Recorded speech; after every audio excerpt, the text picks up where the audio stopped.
Senator from Utah is recognized. Mr. President, the Supreme Court's decision in Obergefell versus Hodges is the law of the land.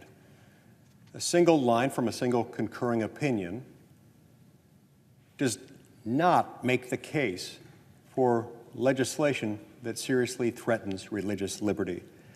The Respect for Marriage Act is unnecessary. States are not denying recognition of same-sex marriages, and there's no serious risk of anyone losing recognition. There's not a single piece of legislation that I'm aware of moving through the Congress or any state legislature to do the same. But the Supreme Court majority explicitly stated in its Dobbs ruling earlier this year that the Obergefell decision had no bearing on the recognition of same-sex marriage.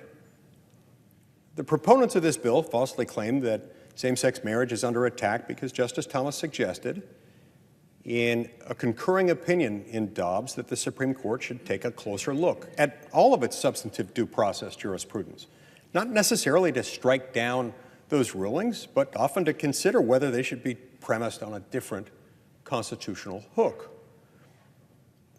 The majority opinion is what matters, and it's the one that a majority of the Supreme Court supports. Now, proponents of this bill pretend that the legislation would simply codify the status quo. I take exception to that, because I don't think that's true. But even before we get to that issue, I think it's important for us to think about what codifying Obergefell on its own terms could mean, and why it is that we ought to look at steps to protect religious freedom in light of Obergefell and in light of anything that purports to codify Obergefell.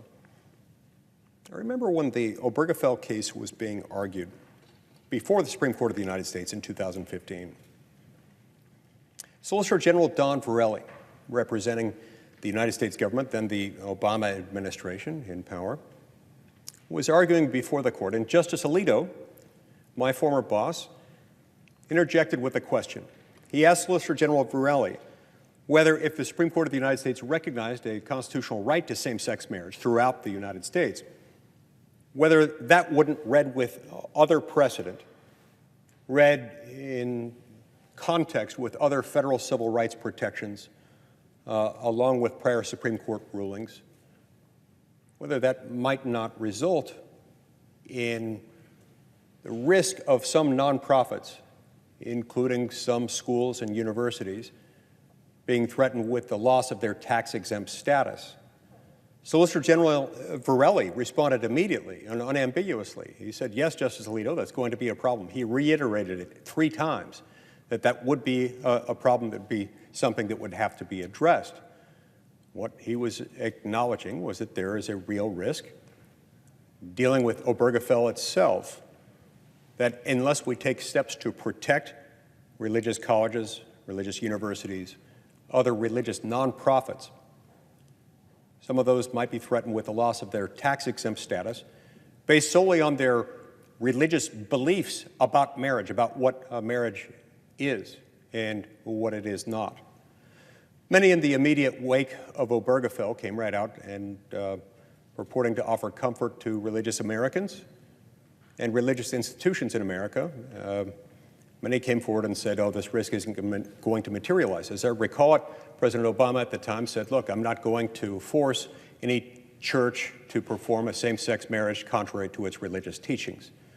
That isn't how this happens. That's not how this risk materializes. That isn't the risk. It never really was the risk. The risk is rather whether religious Americans, whether acting individually or as a group, will be retaliated against, denied some privilege or status or access under federal law to which they'd otherwise have access, based solely on a religious or moral conscience-based belief about the definition of marriage. So that risk exists independent of this legislation. It has been enhanced by the Obergefell ruling, and it would be materially enhanced if this legislation were to pass without corresponding necessary statutory protections for religious freedom.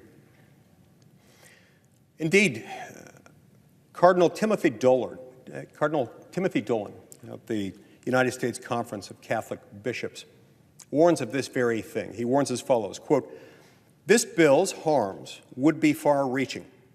In any conflict with same-sex civil marriage and the rights that flow from it, it will be said that Congress took pains to codify Obergefell, but not to protect the freedoms of speech and religion that Obergefell harms, making them second-class rights." In other words, this bill only makes things worse. This bill takes the pre-existing risks presented by Obergefell itself and enhances them, expands them, especially because by protecting one set of interests, those identified in Obergefell in the decision itself, but doing nothing to address the corresponding enhanced risks we're presenting for religious freedom, it makes for a very, very significant concern. He continues, quote, "The bill will be a new arrow in the quiver of those who wish to deny religious organizations liberty to freely exercise their religious duties, strip them of their tax exemptions, or exclude them from full participation in the public arena," close quote. So this bill that's been brought before us will, unless modified as necessary, result in three significant problems. First, the bill will label people of faith with differing views on marriage, influenced by their religious belief and moral convictions, as bigots. Second, the bill's new private right of action will subject religious Americans to a torrent of litigation, even more than they face now. Doing so will further erode their constitutional right to freely live according to their religious beliefs. This is, after all, what happens anytime we allow for the free exercise of religion to be chilled by such action. Third, the bill will put in jeopardy the work and existence of religiously minded social agencies, educational institutions, and other nonprofits, as their tax-exempt status will be threatened. Mr. President, our country was founded on the principle that government should not interfere with the ability of people of faith, or of people of no faith at all, to practice their religion and to live by the tenets of their own faith in their daily lives. Of course, this can and should be done without interfering with the right of other people to live their lives.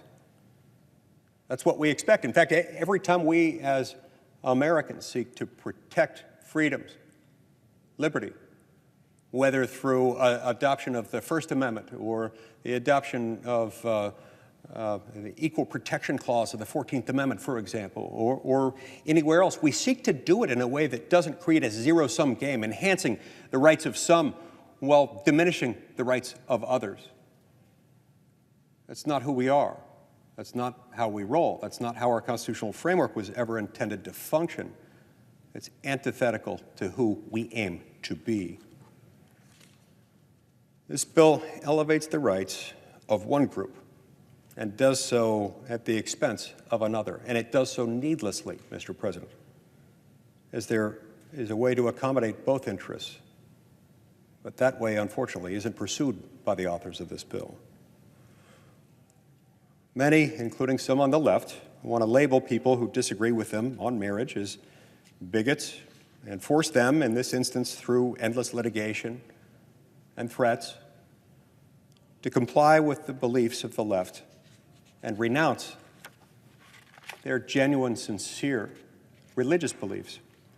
Proponents of this bill claim that the substitute amendment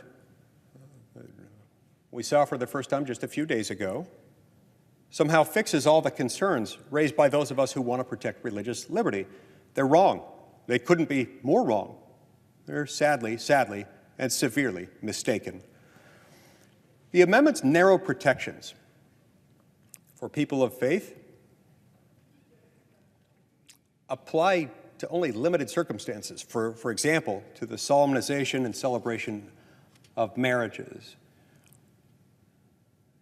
That protection and a few others are severely anemic when viewed against the backdrop of the threat to religious freedom presented by this bill. Indeed, these changes brought about by the most recent amendment do nothing to prohibit the already mounting threat of government discrimination against individuals and organizations who hold traditional views regarding marriage, a risk that is materially enhanced by this legislation and all that will flow from it. For example, Catholic charities and other religious adoption agencies could be shut out of foster care and adoption ministries due to discriminatory government policies that discriminate against them specifically because of their religious beliefs. The bill will only exacerbate what's already occurring in Illinois, Massachusetts, California, and the District of Columbia, potentially making this a nationwide trend. The United States Conference of Catholic Bishops work with the Department of Health and Human Services, providing foster care to unaccompanied alien children and unaccompanied refugee minors will be even more at risk than it is right now. The amendment will put religiously affiliated schools. The legislation itself will put religiously affiliated schools and faith-based organizations and others who hold traditional views of marriage at even more risk of being compelled to hire or retain employees whose conduct contradicts their religious beliefs. Wedding vendors will potentially be subject, because of this legislation, to increased lawsuits, harassment, and destruction of their livelihoods based on their religious beliefs and their desire to live their lives according to their beliefs. This includes small and family-owned businesses, including religious businesses like kosher caterers. Nonprofits face potential revocation of their tax-exempt status based on their religious beliefs. At a time that we've added 87,000 new IRS agents, we shouldn't give them any additional encouragement to abuse that power in a way that threatens the beliefs and institutions that are so important to so many Americans and form the bedrock of some of our most important institutions. The bill's proponents claim that they want to protect religious liberty and that their most recent amendment does that, but they refuse to adopt my amendment or anything like it that would prohibit the federal government from discriminating against people or organizations who have traditional views on marriage based on sincerely held religious beliefs and moral convictions. In many instances, they claim that the most recent amendment, in fact, does that, or they at least suggest that. The language of the most recent amendment even reads as if it might be going in that direction, but a closer inspection reveals that, alas, it does not. It does no such thing.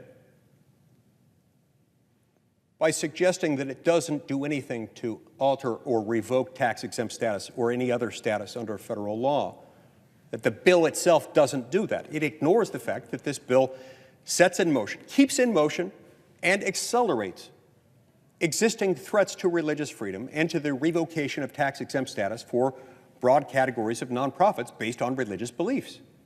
It's disingenuous to suggest that this halts government from doing what I'm warning of here. This amendment does not do that, which begs the question, why? Why wouldn't they accept it? Importantly, my proposed amendment places no restrictions on individuals or even on state or local governments. It simply prohibits the federal government from discriminating against individuals or organizations who have sincerely held religious beliefs or moral concerns that marriage is and should be a relationship between a man and a woman. That's all. What I don't understand is why my colleagues claim to want to protect religious liberty and uphold the First Amendment, and in fact claim that their amendment essentially does that, while simultaneously opposing my amendment so vigorously. I think we all know the answer to that question. The bill pays lip service to protecting religious liberty, but does not even begin to address the most serious, egregious, and likely threats to religious liberty presented by this bill. Those with differing views and beliefs can exist in the United States without threatening the constitutionally protected rights of one group, rights upon which our country was founded to score political points. You see, Mr. President, it's the beauty of America.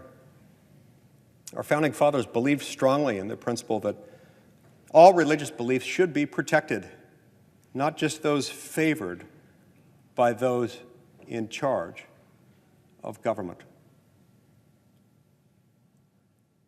It's yet another reason why, when we approach rights through legislation in the United States Senate, and as Americans more broadly, when we protect rights, we know that we have a duty, an obligation, and an ability to secure those rights that we're trying to secure in a way that doesn't undermine the rights of others. The fact that one group of Americans might have more political support for a particular right, and protecting that right doesn't make it okay within our system, within our culture, within our traditions, to undermine the rights of others. That is exactly what we're facing here. The good news is we can fix it. We can fix it. It's easy to amend this thing in a way that it doesn't have to be this way.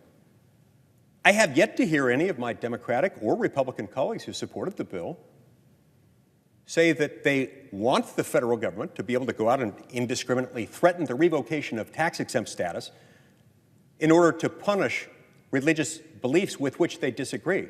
I have yet to hear a single Republican or a single Democrat in the House or in the Senate or anywhere where else in this town.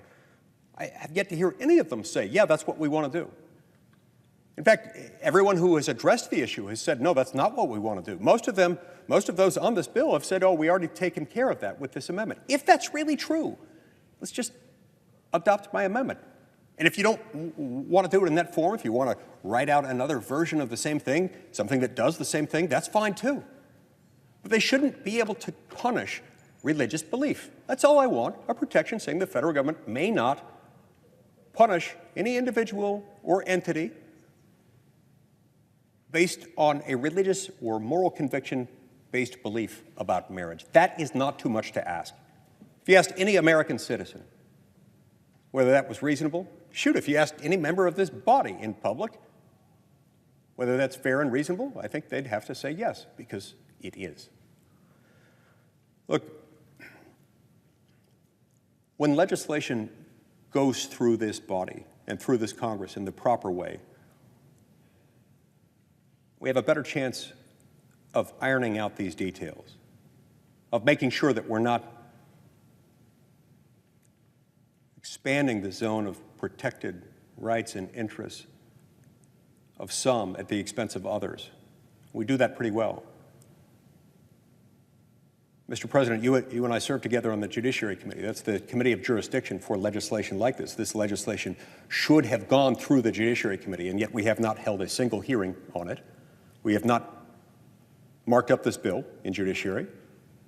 We haven't independently voted on this bill in the Judiciary Committee. In fact, it hasn't been through any committee process in the Senate that I'm aware of. If it had, Mr. President, you know, the kind of work we would have run it through, the kind of work we would have put into it, and the kind of carefully crafted language that we could have produced as a result of it. I'm confident we could have and would have and definitely should have worked this out in committee had we had the opportunity to do so. Now, this legislation bypassed committees. Sometimes that happens. I understand that it happens from time to time. It's usually a very unfortunate thing when it does. But when it does not excuse us from the obligation to try to replicate that process by at least making sure that we're not harming other people outside the immediate zone of intended protected beneficiaries of the legislation in question. That's all I'm asking for here, and it isn't too much to ask. States and the federal government can and surely will continue to recognize the validity of same-sex marriages. And they can do so without trampling on the First Amendment rights of those who believe in traditional marriage. It's what it means to live in a pluralistic society. It's what it means to live in a society where we respect each other's differences. We allow each other to be who we are, live as we choose to live. That can't be done unless we allow each other to believe as we believe and not retaliate against others simply because they believe differently than we do. Americans of good faith can continue to live by their own religion in daily life by living as they do and doing so without posing any threat to those who disagree with them. I'm confident of that. But this bill, Mr. President, does not strike that balance. It purports to do so, and it fails. It labels people of good faith as bigots and subjects them to endless harassing litigation and discrimination and threats by that same government that was founded to protect their religious liberty. Mr. President, let's do this the right way, not the wrong way. We need to protect religious freedom. This bill doesn't do that. It places it in grave jeopardy. Let's fix the problem. Thank you, Mr. President.